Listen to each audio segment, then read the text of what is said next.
The jet bridge smelled like stale air and industrial cleaner. 15 years. That's how long I'd been away, building my motorcycle repair chain across 3 cities in the UK. Every shop had my name on it, Carver Custom Cycles. Honest work that paid well enough to give my daughter everything I couldn't provide when her mother left us. The Georgia humidity hit me the moment I stepped outside. My rental car was a silver sedan, anonymous and practical. I programmed the address into the GPS. 2847 Willowbrook Estate Drive. The mansion I'd purchased 4 years back, the week before Leora's wedding. $4 million, paid in full through a trust Anthony Marsh had structured for me. Your daughter will never have to worry, Anthony had said. This property stays in the family, protected from creditors, protected from opportunists. I'd signed everything. Anthony knew property law the way I knew carburetors and timing chains. The neighborhoods changed as I drove south. Strip malls gave way to gated communities. The mansion appeared on my right, set behind a circular driveway and a fountain that wasn't running. White columns and black shutters. But something felt wrong. The flower beds held more weeds than blooms. One of the decorative tiles by the front steps had cracked. Trash bins overflowed beside the service entrance. I parked and rang the bell 3 times. Nobody came. I tried knocking. Still nothing. Something pulled me around the side of the house. The service entrance stood ajar, propped open with a wooden wedge. Through the gap I saw a utility hallway, and beyond it, the laundry room. My daughter, Leora.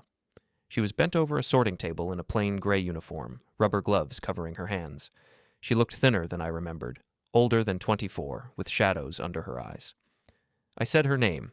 She turned, and for 3 full seconds she didn't recognize me. Then shock, then shame. Before we continue, we ask you to hit the hype button, subscribe, and like the video to help the channel grow.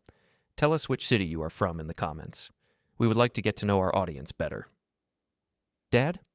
Her voice came out small. You're not supposed to be here until next week. I caught an earlier flight. Leora, what are you doing? She glanced toward the hallway nervously. I'm just finishing up before dinner. They like the guest towels done by 5.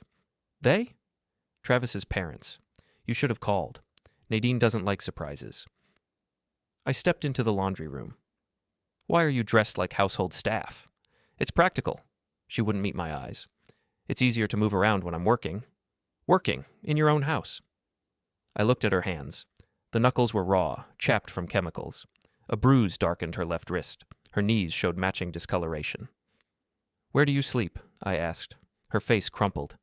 Dad, please don't make this harder. Where, Leora? She gestured toward a door at the back. There's a small room. It's fine. I opened the door. 8 feet square. A twin bed with a thin mattress, a nightstand, a narrow closet. No windows, no decoration. A maid's quarters in a $4 million mansion. When I turned back, Leora was crying silently. How long has this been going on? 6 months, maybe. After Nadine moved in permanently. She said the master suite should go to whoever runs the household. Travis agreed. He said I was being selfish. Each word was a nail in my chest. What about money? Do you have access to the accounts? She shook her head. Travis handles all that. He gives me an allowance. An allowance from the account I set up for you. Footsteps echoed in the hallway. Leora's whole body tensed. The door swung open. A man in his late 20s stood there, phone pressed to his ear. Expensive watch catching the light. Hold on, he said into the phone. Then to me, you must be the famous dad from England, Dean, right? It's Leora. Her name is Leora. Right, sorry. He extended his hand. Travis Lowell. I shook his hand briefly. He wore a polo shirt with a real estate company logo. Sorry for the casual greeting. We're hosting some business associates tonight. In my daughter's house, I said. Travis's smile flickered. Our house, actually. But hey, you paid for it, so I guess you've got some claim to nostalgia, right? He laughed. Leora stared at the floor. I'll get the towels, she said quietly. Great. Also, Mom needs the silver polished before 6. Travis turned back to his phone call, already walking away. I walked out through the service entrance and stood in the driveway under the late afternoon sun. My phone felt heavy in my pocket. I pulled it out and found the number I needed. Anthony Marsh answered on the 3rd ring, his voice thick with sleep. Dean, it's 4 a.m. here. Activate the contingency, I said. Silence. Then the rustle of sheets. You're sure? 100%. Okay, give me 12 hours to set things in motion. I hung up and looked back at the mansion. the one I'd bought with honest money and signed over to a trust specifically designed to protect my daughter. I'd been naive enough to think the legal structure alone would be enough. That was about to change. Anthony Marsh's office in Atlanta occupied the 15th floor of a glass tower downtown. He was 47 but fit, with close-cropped hair going gray at the temples. "First thing you need to understand," he said, spreading documents across the conference table, "is that everything we're doing is completely legal, just contracts and trust law properly applied." I sat across from him, Leora beside me. She'd barely slept. Anthony pointed to the first document. "When Dean bought the mansion 4 years ago, we created a trust structure specifically designed to protect the property. The house sits in the Carver family trust, with you as the primary beneficiary and your father as the trustee." "What does that mean?" Leora asked. "It means you have the right to live there and use the property, but you don't own it outright in a way that would transfer to a spouse under community property laws. The trust owns it." "So Travis doesn't have any claim?" "Not legally. We can prove that with the original documents filed before your wedding." Leora stared at the papers. "But they've been living there for 2 years." "Because you let them," Anthony said gently. "But their occupancy was always conditional. The trust includes specific protection clauses." He pulled out another document. "Section 8, subsection 4. Any non-beneficiary occupants may be removed by the trustee if evidence exists of financial exploitation, emotional abuse, or material harm to the primary beneficiary's welfare. If someone's taking advantage of you, your father has the authority to remove them. Just like that. They can try to fight it, but they'd lose. The trust structure is ironclad." Anthony opened a folder with photos I'd taken, Leora's room, the laundry area. "These establish the living conditions. We also have her testimony about the financial control. That's enough to trigger the protection clauses." "What about the parents?" I asked. "No legal standing. They're occupants with no familial relationship to the beneficiary. They have even less protection than Travis." "How do we get them out?" "We document everything. Then we file a formal notice that the trust is exercising its oversight authority. We give the Lowells 72 hours to vacate. If they refuse, formal eviction." Anthony pulled out a legal pad. "Leora, I need you to document every instance of financial control. When they denied you account access, when Travis gave you allowances. Dates, amounts, conversations. I can do that. I'm also reaching out to neighbors who might help. Anyone who saw what's been happening?" Leora nodded. "Paula Rivers, next door. She's asked me a few times if everything was okay." "Good. If she's willing to provide statements, that strengthens our case." Anthony spent the next hour walking us through the legal strategy. By the time we left his office, I felt like I was watching a master craftsman work. My phone buzzed, text from Anthony. "Got the bank records. You need to see this." We drove back downtown. Anthony's expression was grim. He had printouts spread across his desk, rows of numbers highlighted. "The trust account has been hemorrhaging money," he said. "In the last 18 months, over $400,000 transferred out. Most of them vague. House improvements, business investments." I leaned over the desk. "Who authorized these?" "Travis. He's listed as a joint account manager, which he shouldn't be. I'm guessing he presented the marriage certificate and convinced the bank." "Can we get it back?" Leora asked. "Some of it. But the primary issue is that he's been draining resources meant to support you. That's textbook financial exploitation." Anthony pulled out another document. "This is a transfer from 3 months ago. $75,000 to Lowell Development, LLC.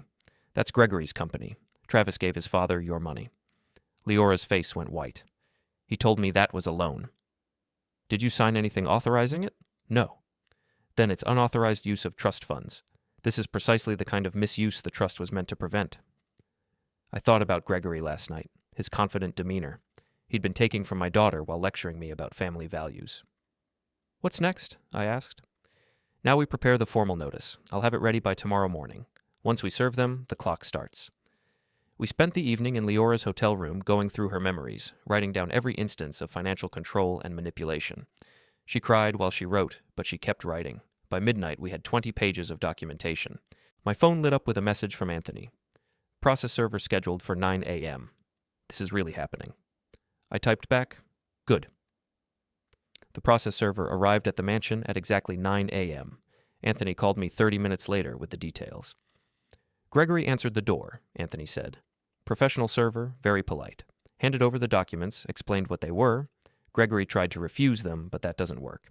You can't unserve papers by shutting the door." "How did he react?" According to the server, Gregory went from confused to angry in about 15 seconds, started yelling about harassment and calling his lawyer. I was in the hotel parking lot with Leora. She'd been quiet all morning, withdrawn and tense. What happens now? I asked Anthony. They have 72 hours to vacate. They'll call their lawyer, who'll review the documents and realize we're completely within our rights. Then they'll decide whether to fight or comply. You think they'll fight? Absolutely, but fighting doesn't change the legal reality. They're living in a house they have no claim to, using money that isn't theirs. We've got them cornered. After we hung up, Leora and I drove to a diner for breakfast. She picked at her eggs while I worked through pancakes. The place was half full, mostly retirees and construction workers. Nobody paid us any attention. Paula texted me, Leora said, showing me her phone.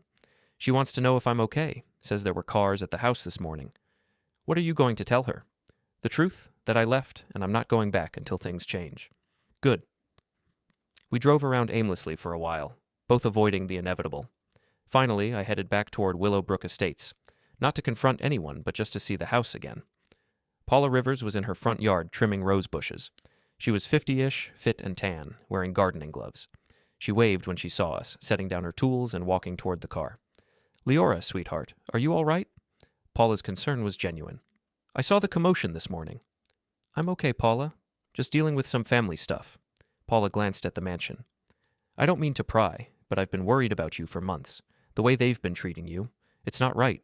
A person shouldn't have to live like hired help in their own home. You noticed that? Leora asked.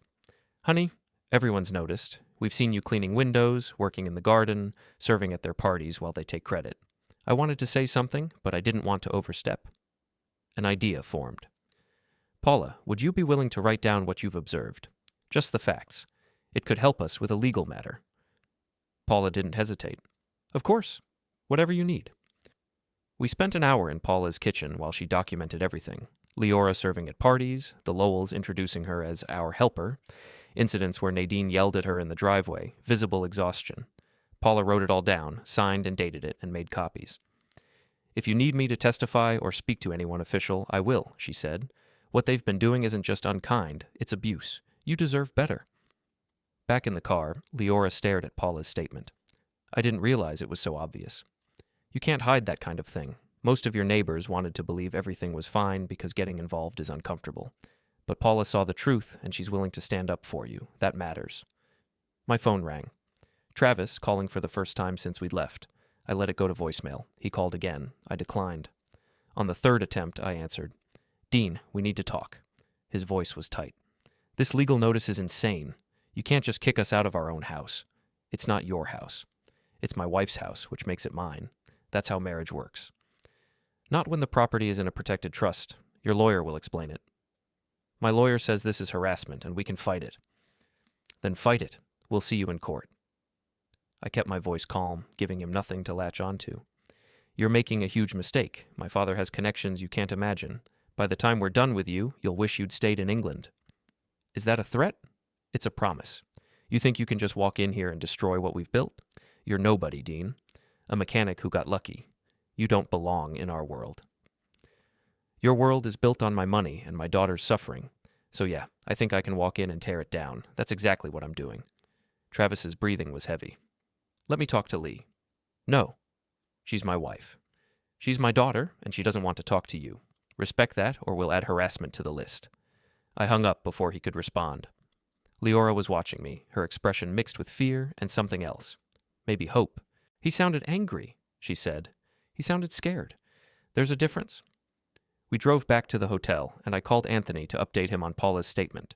He was pleased, adding it to the documentation. I'm also hearing Gregory is making calls, Anthony said, trying to find judges who'll be sympathetic, looking for ways to delay.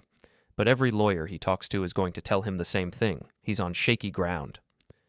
How long until the 72 hours is up? Friday at 9 a.m. If they're not out by then, we proceed with formal eviction, which gets law enforcement involved. You think it'll come to that? Honestly, yes. They're going to drag this out, hoping you'll get tired or make a mistake. Don't give them that satisfaction. Thursday passed in a blur of legal calls and strategy sessions. Anthony confirmed that the Lowells had hired a lawyer, some local guy with political connections but limited experience in trust law. He'd filed a motion to delay the eviction. Anthony filed a counter-motion pointing out that Gregory owned multiple properties. The judge denied the delay. 72 hours meant 72 hours. Friday morning arrived cold and clear. Leora woke up early, showered, and dressed carefully. We drove to the mansion at 8:30, arriving just as Anthony pulled up in his Mercedes. "Ready?" he asked. "Ready," I said. We walked up to the front door together, and I rang the bell. 30 seconds passed. I rang again. Finally, the door opened. Gregory stood there, still in a bathrobe, his face red. "You've got some nerve." "It's 9 a.m., Anthony said calmly. "The notice period has expired. Per the trust agreement, the Lowell family needs to vacate these premises immediately. We're not going anywhere. Then we'll proceed with law enforcement assistance. Your choice."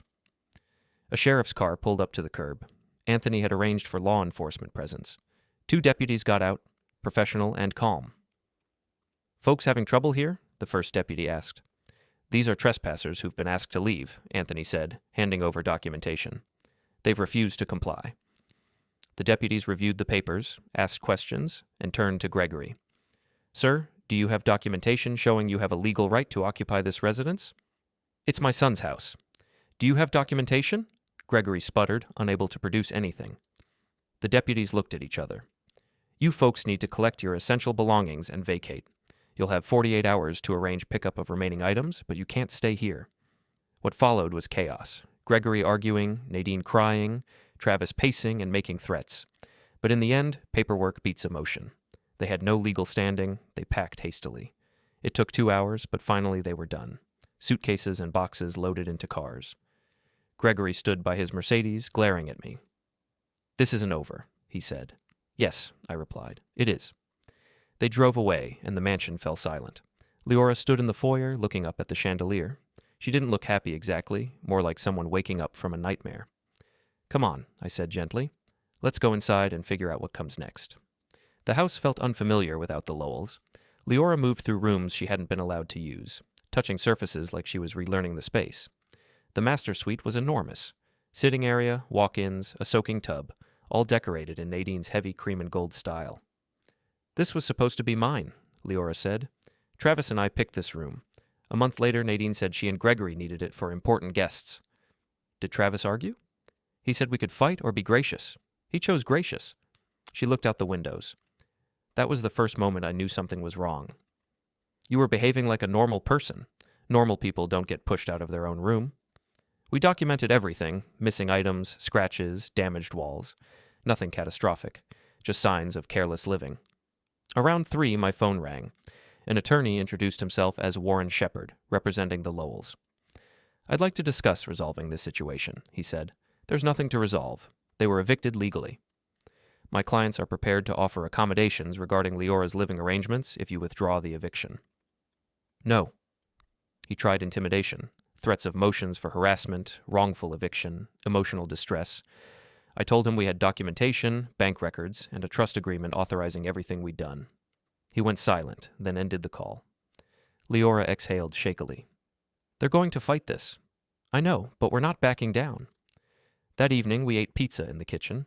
She kept glancing around like Nadine might appear and tell her she didn't belong there. She asked about my motorcycle business, and I told her how I built it from one shop to several, learning each market. "Was it stressful?" "Yes, but it was straightforward, the opposite of manipulative relationships." "Is that why you stayed so long? Because it was simpler?" "Partly. Also because being good at something feels better than failing at things you can't control." "Like raising me?" "Like suddenly being a single parent with no idea what I was doing." I met her eyes. "I failed you, Leora. If I'd been here, this wouldn't have happened." "You couldn't have known what Travis would become." "I should have been here to see it with my own eyes." She reached for my hand. "You're here now. That's what matters." She slept in the master bedroom that night. I took the guest room downstairs. Sleep came slowly. Tomorrow's battles were already crowding my thoughts. The Lowells wouldn't accept defeat quietly. Gregory would use his connections. Travis would play the victim. Nadine would work her social network. But we had the truth and the law. Saturday morning, Leora came down in jeans and a sweatshirt, hair still damp. She looked younger. "I slept in the master bed," she said, "for the first time in a year." "You'll sleep there every night now. That's your space?" "It feels too big." "Then fill it. You've spent 2 years shrinking yourself." We made breakfast. While we ate, Anthony texted, Gregory was stirring up a social campaign against us. Leora paled. He'll turn everyone against us, she whispered. I have to live here. Then we get ahead of the story. How? I thought of the fundraiser Nadine had been organizing. What if you host it? Your house, your event? No one would come. Some will, out of curiosity alone, and once they're here, they'll see you as the homeowner. After a long hesitation, she agreed. Anthony approved it legally. Saturday, we called vendors. Some pulled out, others stayed. Paula spent an hour helping and told Leora she was doing the right thing. On Monday event, staff set up tables after the rain passed. Gregory called. You're making a mistake, he said. People know what you did. What did I do, Gregory? Enforce the trust terms? You destroyed a family. I protected my daughter. You'll regret this. I hung up. Tuesday, Anthony reported that Shepard filed 3 motions, all baseless. By Thursday, we'd confirmed about 60% of the original guest list. On Friday, Anthony warned that Gregory planned to attend and set the record straight. Let him, I told Leora. If he makes a scene, it only helps us. Saturday arrived warm and clear. Caterers set up early. By 1 p.m., guests drifted in, Paula and her husband, the Hendersons, others who seemed unsure but curious. Leora greeted every guest with calm confidence in a simple sundress, answering questions directly when asked about the eviction. By 2 p.m., about 40 guests filled the yard. That's when Gregory walked in. He came through the side gate, not the main entrance. He wore a suit despite the casual dress code, his face set in determined lines. Nadine was with him, overdressed and overmade up. They walked straight to the center of the yard. Gregory raised his voice. I'm glad so many of you could make it today. I want to address something I'm sure you've all heard about. The yard went quiet. Everyone turned. Leora froze. I stepped forward. Anthony appeared to my left. Gregory continued. My son and daughter-in-law have been going through a difficult time. Family disputes are never easy. But I want you all to know that we care about Leora deeply, and we're heartbroken that things have deteriorated to this point. Nadine dabbed at her eyes. This house was meant to be a place where family could come together, Gregory said, where Travis and Leora could build their life. Instead, outside influences have turned it into a battlefield. I hope that today we can begin healing and remembering what really matters, family, community, supporting each other. It was masterful, sympathetic without being whiny, reasonable without saying anything substantive. A few people nodded. Then Leora surprised me. She stepped forward, moving through the crowd until she stood facing Gregory and Nadine. Her voice was quiet but clear. You're right that this house was meant for family. My father bought it for me, put it in a trust to protect me. You're also right that outside influences created problems. What you're not mentioning is that those influences were you. Gregory started to interrupt, but Leora kept talking. For 2 years, I lived in a room by the laundry while you occupied the master suite. I cooked and cleaned and served at parties while you entertained guests. I asked for access to the bank accounts my father set up, and Travis said it was safer if he controlled everything. When I questioned any of this, you told me I was selfish. Her voice shook slightly, but she didn't stop. My father came home and saw what was happening. He used legal tools he'd put in place to protect me. That's not outside influence destroying a family, that's a father protecting his daughter. The yard was completely silent. Nadine's face had gone furious. Gregory's jaw clenched. We gave you everything, Nadine hissed. We welcomed you into our family. And this is how you repay us? With lies?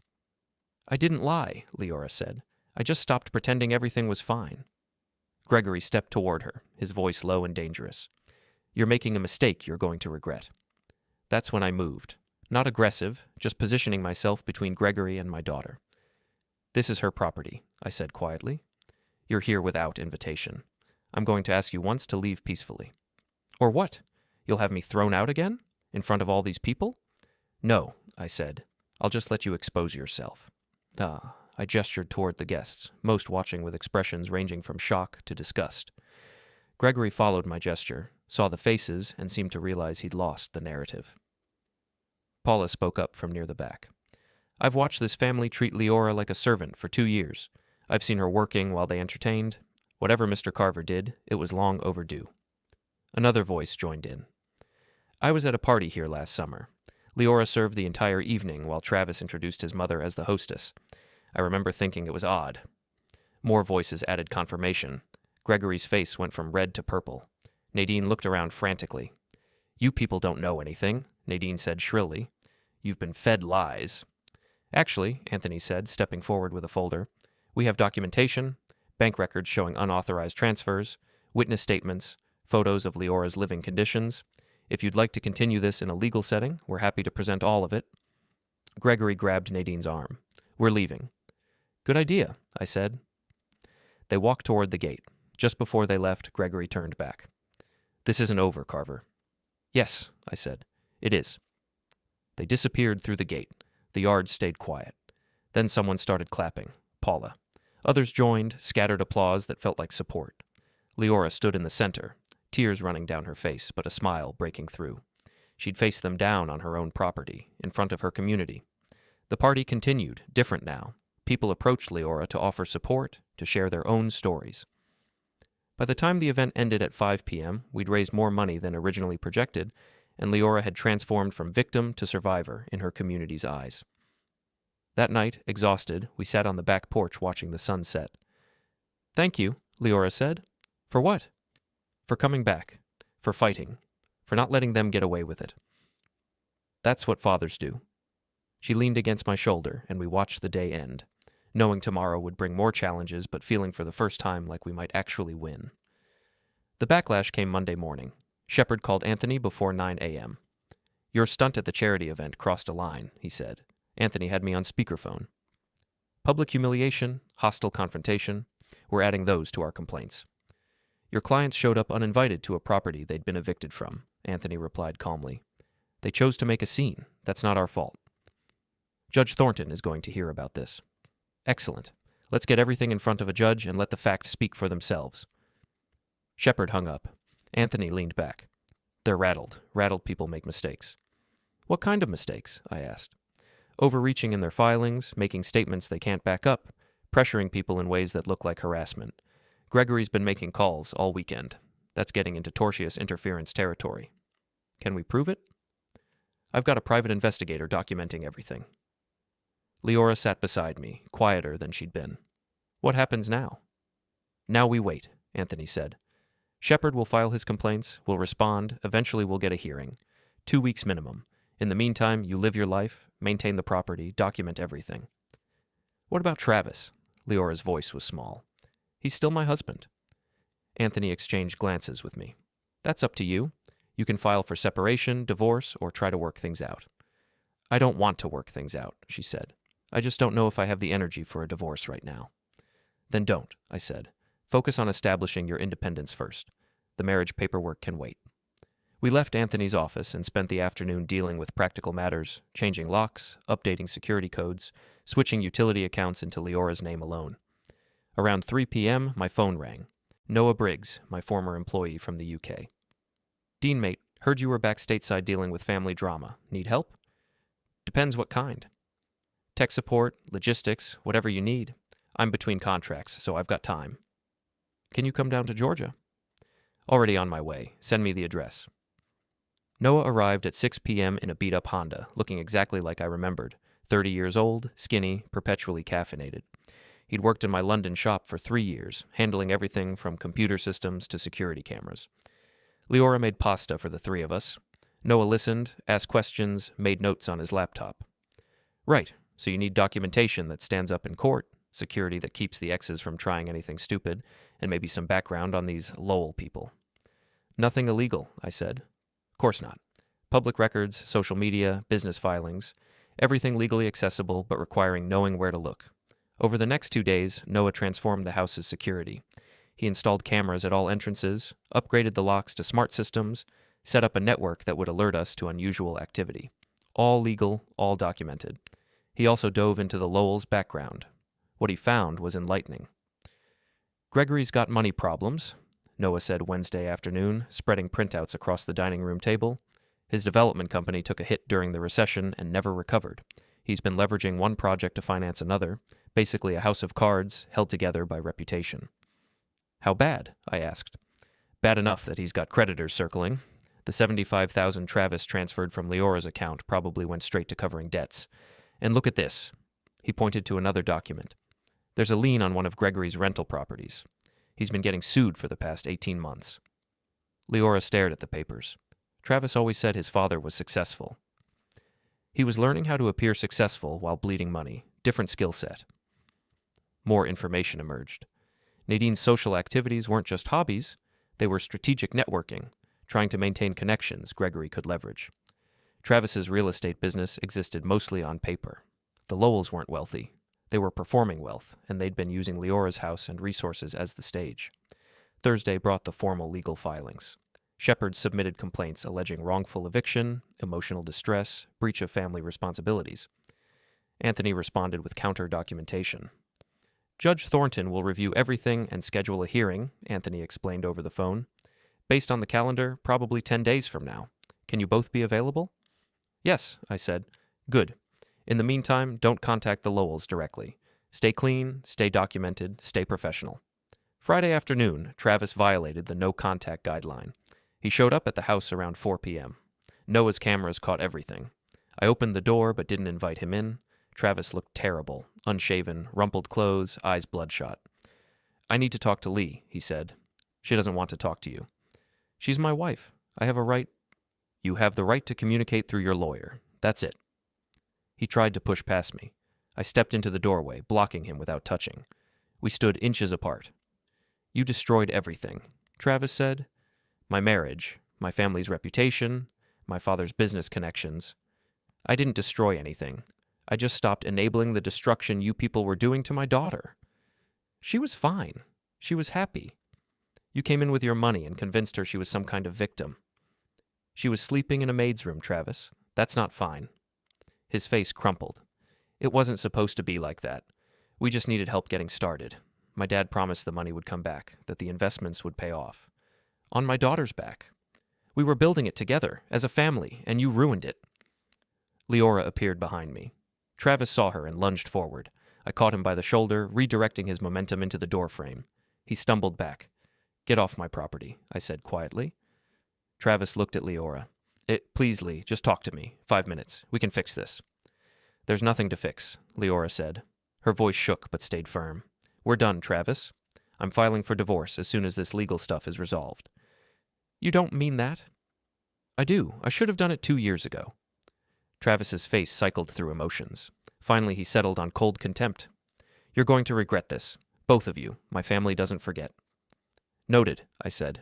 Now leave. He left, tires squealing. I closed the door, then checked the camera footage with Noah.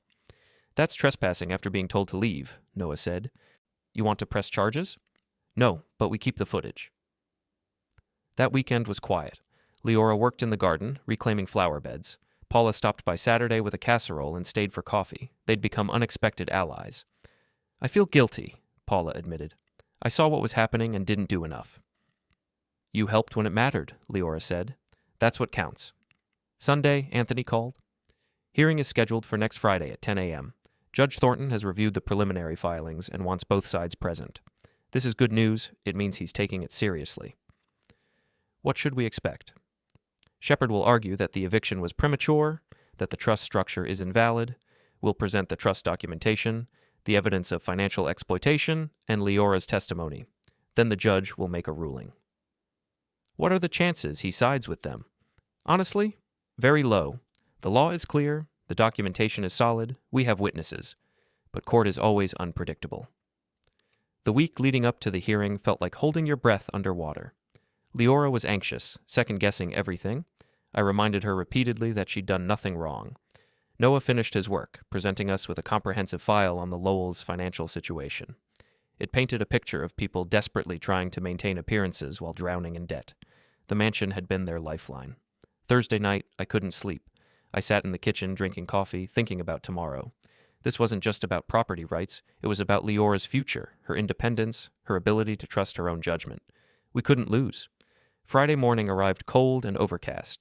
Leora wore a conservative dress and minimal jewelry, looking professional despite the anxiety I knew she felt. We drove to the courthouse in silence, both lost in our own thoughts. Anthony met us in the parking lot, briefcase in hand. Remember, he said as we walked toward the entrance, stay calm. Answer questions directly. Don't volunteer information they don't ask for. Let me handle the legal arguments. The courtroom was smaller than I expected. Wood paneling, fluorescent lights, about 30 seats for observers. The Lowells were already there with Shepard, seated at the defendant's table. Gregory wore his most expensive suit. Nadine looked dignified in navy blue. Travis sat between them, staring at the table. We took our seats at the plaintiff's table. Judge Thornton entered a few minutes later. A woman in her 60s with gray hair and reading glasses on a chain. She settled behind the bench, reviewed some papers, and looked up.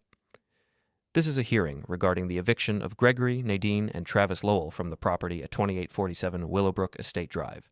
Mr. Marsh, you represent the trust? Yes, Your Honor. Mr. Shepard, you represent the Lowells? Yes, Your Honor. Let's begin. Mr. Shepard, present your case. Shepard stood, smoothing his tie. Your Honor, this case represents a gross overreach of trustee authority and a violation of my client's established residency rights. The Lowells were invited to live at the property by Mrs. Leora Lowell, the primary beneficiary. They contributed to the household, helped manage the property, and were never given proper notice that their presence was unwanted. He pulled out documents. Furthermore, the trust structure itself is questionable. Creating a trust that prevents a spouse from having any ownership interest in the marital home is potentially invalid under Georgia's community property statutes. We believe the entire trust should be set aside, and the property recognized as jointly owned by Travis and Leora Lowell. Judge Thornton made notes. Mr. Marsh? Anthony stood. Your Honor, the trust structure is completely valid and was properly filed 4 years ago, before the marriage. Georgia law explicitly allows property to be held in trust, and such trusts are not automatically subject to community property claims. We have the original documents, the filing receipts, and confirmation that all parties were properly notified. He handed papers to the bailiff, who delivered them to the judge. More importantly, the trust includes specific protection clauses that authorize the trustee, Mr. Dean Carver, to remove occupants who are exploiting or harming the primary beneficiary. We have extensive evidence of such exploitation. What evidence? Bank records showing over $400,000 transferred without Leora's knowledge or consent. Witness statements from neighbors documenting that Leora was treated as household staff rather than as an equal resident. Photographic evidence of her living conditions, specifically that she was relegated to a small room adjacent to the laundry while the Lowells occupied the master suite. Judge Thornton looked at Shepard. Do you dispute these facts? Shepard stood again. Your Honor, the financial transfers were authorized by Travis Lowell as Leora's spouse. The living arrangements were mutually agreed upon. My clients were helping a young couple establish themselves. By having the wife sleep in a maid's room? Judge Thornton's voice was skeptical. The master suite was being renovated. For 18 months? Shepard faltered. The arrangements were temporary and agreed upon by all parties. Were they agreed upon by Mrs. Lowell? The judge looked at Leora. Mrs. Lowell, you're the primary beneficiary of this trust. Did you agree to these living arrangements? Leora stood, her voice steady. No, Your Honor. I was told the arrangements were necessary and that questioning them made me selfish. I was told repeatedly that I should be grateful for my in-laws' help and guidance. Did you have access to the bank accounts funded by the trust? No, Your Honor. Travis controlled all the accounts. He said it was safer that way. Did you authorize the transfers Mr. Marsh mentioned? No, Your Honor. I didn't even know about most of them until my father's lawyer discovered them. Judge Thornton made more notes, then looked at Shepard. Counselor, your clients were living in a property they had no ownership interest in, controlling funds they had no legal right to manage, and treating the legal beneficiary as subordinate. How exactly does that constitute a valid residency claim? Shepard tried to regroup. Your Honor, these are family matters that should be resolved through counseling and mediation, not through eviction. These are property law matters, the judge interrupted. The trust is valid. The protection clauses are clear. The evidence of exploitation is substantial. Unless you have something that actually contradicts the legal framework here, I'm inclined to rule in favor of the trust. Your Honor, we ask for more time to gather evidence. You've had a week. What evidence are you missing? Shepard looked at his clients. Gregory leaned forward and whispered something. Shepard nodded and turned back. Your Honor, we believe there was undue influence exerted by Dean Carver over his daughter. He manipulated her into believing she was being exploited when in fact... Stop, Judge Thornton said. I've heard enough. Here's my ruling. The trust structure is valid and properly executed. The trustee acted within his authority in removing the Lowells from the property. The eviction stands. Nadine gasped. Gregory's face went red. Travis stared straight ahead, emotionless. Furthermore, the judge continued, I'm ordering an audit of all financial transactions involving the trust accounts over the past 2 years. If unauthorized transfers are confirmed, the Lowells will be required to make restitution. Mr. Marsh, prepare the necessary paperwork. Yes, Your Honor. Mr. Shepard, your clients need to return any property belonging to the trust within 48 hours. If they fail to comply, contempt charges will be filed. Are we clear? Yes, Your Honor. Shepard's voice was flat. This hearing is concluded." Judge Thornton rapped her gavel and stood. The courtroom erupted into motion. Anthony turned to us with a slight smile. "Well done." Leora was trembling. I put my arm around her shoulders. "It's over. You won." Across the aisle, the Lowells were gathering their things. Gregory looked at me with pure hatred. Nadine was crying quietly. Travis stood and walked out without looking at anyone. We left through the side exit to avoid them. In the parking lot, Leora finally let herself react. Tears, laughter, relief all mixed together. "I can't believe it," she said. "I actually won." "You stood up for yourself," I said. "Of course you won." Anthony joined us. "The judge's ruling is binding. They can appeal, but it won't change the immediate outcome. The house is yours, Leora. Legally and completely." "What about the money they took?" "The audit will determine exact amounts. Based on the records we have, I'd estimate we can recover at least $200,000. It'll take time, but we'll get it back." We drove back to the mansion, Leora's mansion now, with legal backing. Paula was waiting on her front lawn, and when she saw us, she knew immediately from our expressions what had happened. She ran over, hugging Leora. "You did it. I knew you would." Word spread quickly through the neighborhood. By evening, several neighbors had stopped by with congratulations and support. The isolation the Lowells had tried to create around Leora was broken. That night, we ordered takeout and ate in the kitchen. Leora kept looking around like she still couldn't quite believe the house was truly hers. "What are you going to do now?" I asked. "I don't know. Get divorced. Figure out what I actually want instead of what other people told me to want. Maybe go back to school or start a business. I've got time to figure it out." "You've got a lot more than time. You've got freedom." She smiled. "That's going to take some getting used to." My phone buzzed. Text from Noah. "Gregory's lawyer just filed a notice of appeal. Doesn't change anything immediate, but they're not giving up." I showed it to Leora. She sighed. "Of course they're not." "It doesn't matter," I said. "They can file whatever they want. The judge ruled. The house is yours. They can appeal until they're bankrupt, but that won't change the facts." Over the next week, life settled into a new normal. Leora started working with a divorce attorney. Anthony handled the appeal paperwork. Perfunctory responses that reiterated the judge's clear ruling. Noah packed up his equipment and headed back to Atlanta, leaving behind a secure, documented home. The Lowells made one last attempt at contact. Gregory sent a certified letter claiming Leora owed them for improvements and contributions to the property. Anthony responded with a detailed accounting of their unauthorized use of trust funds. That was the last we heard from them directly. 2 weeks after the hearing, Paula invited us to a neighborhood cookout. It was the first time Leora had been to a social event as herself, rather than as Travis's wife or the Lowells' daughter-in-law. She was nervous at first, but people were kind. Several apologized for not intervening sooner. "We didn't know how bad it was," one neighbor said. "We just thought you were really devoted to your in-laws." "I was devoted to survival," Leora replied, "but I'm done with that now." A month passed. The divorce paperwork moved forward. The financial audit confirmed what we'd suspected. Over $300,000 in unauthorized transfers, most going to cover Gregory's business debts. Anthony filed for restitution, and the Lowells' lawyers reluctantly agreed to a payment plan. Travis signed the divorce papers without contest. He'd moved in with his parents, who'd downsized to a small rental after losing several properties to creditors. The facade of wealth had collapsed completely. One Saturday afternoon, I found Leora in the master bedroom, redecorating. She'd stripped away all of Nadine's choices, the cream and gold, the heavy drapes, the pretentious furniture.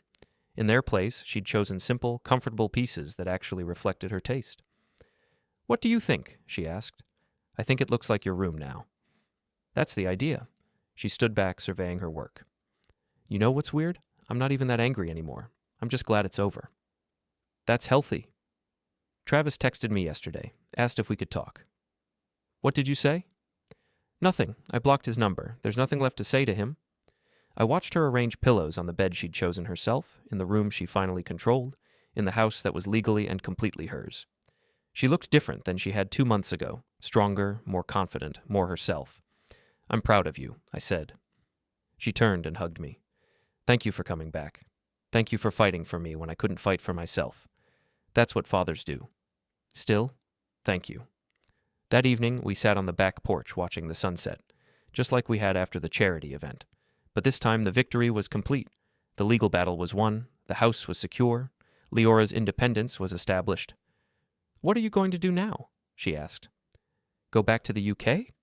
Eventually, but not yet. I thought I'd stay for a while, make sure everything's settled. I'd like that. We sat in comfortable silence as the sky turned orange and red. Somewhere in the neighborhood, children played. Someone was grilling. Normal sounds of normal life in a normal evening. My phone buzzed one last time. Text from Anthony.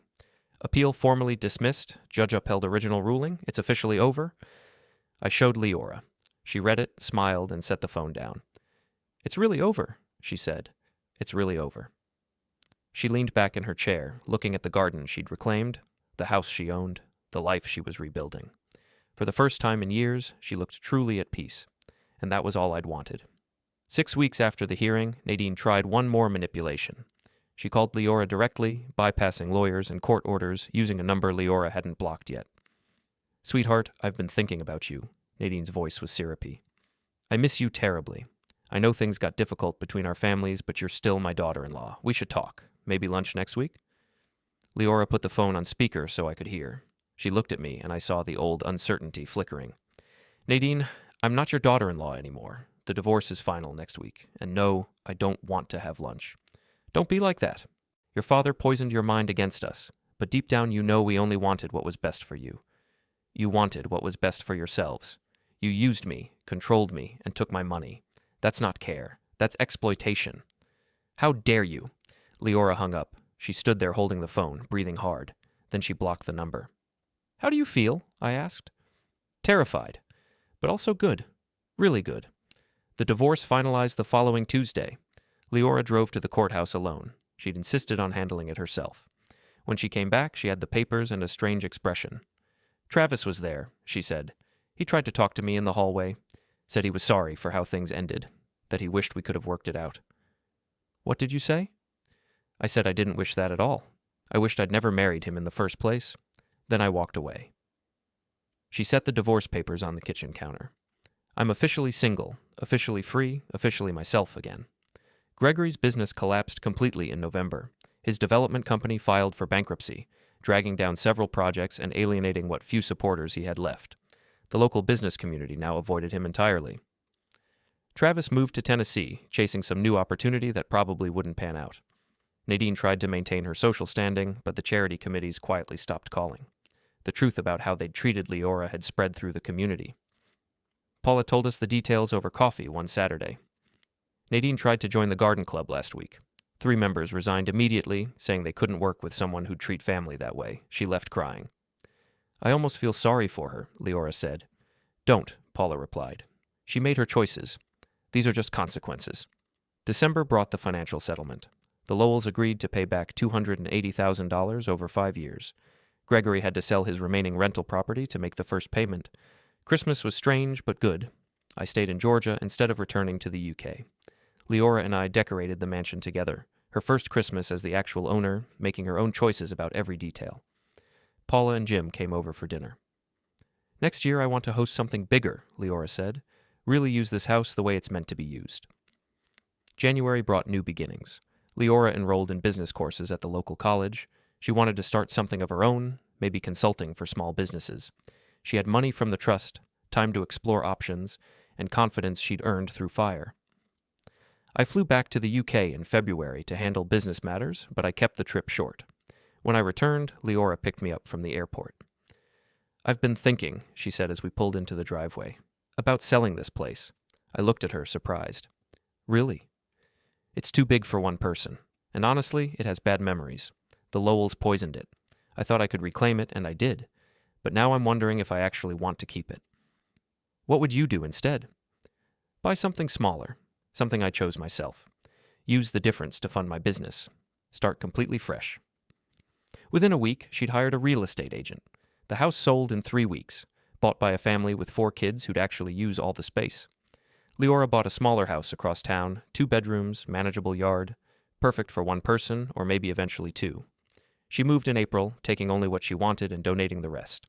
I helped her move, spending a weekend carrying boxes and assembling furniture. The new house felt lighter somehow, unburdened by history. This is it, she said, standing in her new living room. This is actually mine. Not because someone gave it to me, but because I chose it. That evening, we ordered pizza and sat on her new back porch. It overlooked a garden she was already planning. I've been thinking about Mom, Leora said out of nowhere. I tensed. We rarely talked about her mother. What about her? Do you think she's proud of me, wherever she is? I think anyone with sense would be proud of you. You survived something designed to break you, and you came out stronger. We sat quietly as the sun set. A perfect, ordinary evening in a perfect, ordinary house. You're going to be okay, I said. I know, she replied. I already am. Summer arrived, bringing heat and a routine that felt almost normal. Leora's business consulting practice was growing steadily. She had 5 clients by June, small operations that needed help with planning and finances. She worked from home, setting her own hours, building something that was entirely hers. I split my time between Georgia and the UK, managing my shops remotely. I'd started thinking about retirement, about selling the business, and settling somewhere permanent. One afternoon in late July, Leora called me. Paula just told me something interesting, she said. Gregory had a stroke last week. He's in the hospital. I felt a complicated mix of emotions. Is he okay? Stable, apparently, but Paula said Nadine's been calling around asking for help. Medical bills, no insurance. They're broke, Dad. Completely broke. What do you want to do? Nothing. Is that terrible? No. That's boundaries. Travis called too, from Tennessee. Asked if I'd heard about his father and if I could help financially. What did you tell him? I told him I wasn't a bank, and he should try respecting people instead of using them. Then I hung up. Nadine did call 2 days later. I let it go to voicemail. Her message was tears, apologies, desperate pleas about medical bills. Not once did she acknowledge what they'd done to Leora. I deleted the message and blocked the number. August brought unexpected news. Anthony called with information about Travis. He'd been arrested in Tennessee for fraud, something about misrepresenting property values to investors. Apparently he tried the same scheme there that his father used here, Anthony explained, but Tennessee prosecutors take that stuff seriously. How long could he get? If convicted, 3 to 5 years. I told Leora that evening. She stared at her coffee for a long time. I should feel something, she finally said. But I don't. He's just this person I used to know who made bad choices. September brought the first anniversary of my return to Georgia. Leora marked it by hosting a small dinner party at her house. Paula and Jim, Anthony and his wife, a few neighbors. I helped her cook, setting up tables in the backyard. At one point, I looked across the yard and saw Leora talking to one of her clients, gesturing animatedly about some business strategy. She looked genuinely happy. Paula caught my eye and smiled. You did a good thing, she said quietly. She saved herself. I just gave her the tools. The party lasted until after midnight. After the last guest left, we cleaned up together. This was perfect, she said. I've been thinking about something, she added while washing dishes. What's that? I want you to stay, not just visit, actually stay, move here permanently. I'd like that, I said. She hugged me. Good, because I'm not letting you leave again. October brought the official word. I sold my shops to the managers who'd been running them. I found a place 3 blocks from Leora's house, small, with a garage where I could tinker with motorcycles as a hobby. November was quiet. Travis pleaded guilty to his charges in Tennessee and got 3 years. Gregory recovered from his stroke but was permanently diminished. Nadine took a job at a retail store. Their fall was complete. December rolled around again. This time Leora hosted the big Christmas party she'd talked about. 20 people, catered food, decorations everywhere. At midnight, after everyone left, Leora and I sat on her couch. Best Christmas ever, she said. Yeah? Yeah, because it's real. No performance, no pretending. Just us and people we choose to love. Outside, snow started falling. Rare for Georgia, but perfect timing. Thank you, she said quietly. You took your life back. I just stood beside you while you did it. We sat there watching the snow through the window, finally where we were supposed to be. March brought spring and one final confrontation. I was at Leora's house helping her plant flowers when a car pulled up. My chest tightened when I saw who got out. Nadine, looking years older, Gregory in the passenger seat, moving slowly with a cane, Travis driving, thinner and harder around the eyes. We should go inside, I said to Leora. No, her voice was firm. This is my property. They approached the front walk. I positioned myself slightly in front of Leora. Leora, Nadine started, her voice trembling. Please, we need to talk. There's nothing to talk about, Leora said. We're losing everything, Nadine continued. The medical bills, the legal fees, Travis's situation. We have nothing left. You have to help us. Have to? Leora's voice was ice. I don't have to do anything. Travis stepped forward. Lee, please. You have money from selling the mansion. You're doing well. We just need... No, Leora interrupted. You're not even going to hear us out? Travis's voice rose. Everything you did to me, Leora corrected. You used me, controlled me, took my money, treated me like a servant. And now you want me to give you more? Gregory leaned on his cane. Family forgives. Family helps. You're not my family, Leora said. You're people who pretended to be family while exploiting me. Nadine's face crumpled. How can you be so cruel? You gave me nothing, Leora said, her voice rising. My father gave me everything. You just took it. Your father poisoned you against us, Nadine shrieked. No, I said, stepping fully in front of Leora. She's healthy. She has boundaries. That's not bitter. That's growth. Travis moved closer, his hands clenching. This is your fault. All of it.